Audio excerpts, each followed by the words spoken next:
कोई अब online payment करना चाहता है, चाहे चाय की टपरी हो या फिर ई रिक्शा वाले को पेमेंट करना हो।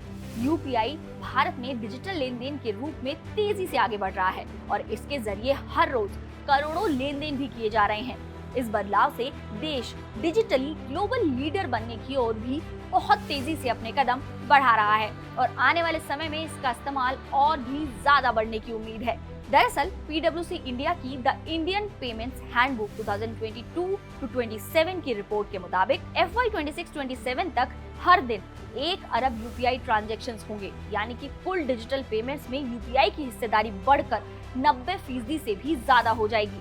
जबकि कारोबारी साल 2022-23 के दौरान रिटेल लेन देन में यूपीआई की हिस्सेदारी करीब 75% रही है, जो कि अगले 5 सालों में बढ़कर 90% तक जाने की उम्मीद जताई जा रही है। यूपीआई ने डिजिटल लेन देन की परिभाषा ही बदल दी है। अब हर कोई फोन पे या पेटीएम जैसी एप्स के जरिए यूपीआई का इस्तेमाल कर रहा है। वहीं अगर इस रिपोर्ट की माने तो पेमेंट्स में ये बढ़ोतरी आगे भी जारी रहेगी। वॉल्यूम्स के लिहाज से इंडियन डिजिटल पेमेंट्स मार्केट सालाना 50% की दर से बढ़ रहा है। कारोबारी साल 2022-23 के 103 अरब लेन देन हुए हैं, जो कि FY 26-27 तक 411 अरब लेन देन तक पहुंचने की उम्मीद जताई जा रही है।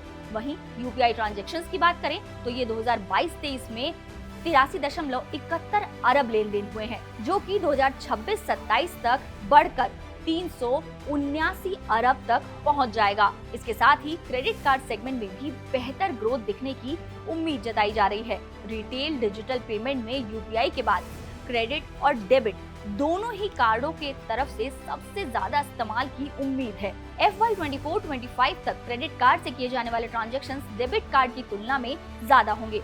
RBI के मुताबिक फिलहाल देश में हर रोज करीब 38 करोड़ डिजिटल पेमेंट्स हो रहे हैं, जबकि 2016 में ये आंकड़ा सिर्फ 2.28 करोड़ का था, जो कि अब 38 करोड़ के करीब पहुंच गया है। और इस बढ़ोतरी में सबसे अहम योगदान रहा है यूपीआई का, क्योंकि हर रोज करीब 29.5 करोड़ डिजिटल ट्रांजैक्शंस यूपीआई के जरिए हो रहे हैं और इसमें कोई शक नहीं कि इनमें और बढ़ोतरी भी होगी, क्योंकि अब ये लोगों को कैश से ज्यादा सुविधाजनक, सेफ और इजी वे जो लगने लगा है। तो आपको क्या यूपीआई पेमेंट पसंद है या फिर कौन सा पेमेंट आपको मोड पसंद है, डिजिटल पेमेंट मोड या फिर कैश मोड? आप हमें कमेंट बॉक्स में जरूर बता सकते हैं और जागरण बिजनेस को लाइक, सब्सक्राइब और शेयर करना बिल्कुल ना भूलें।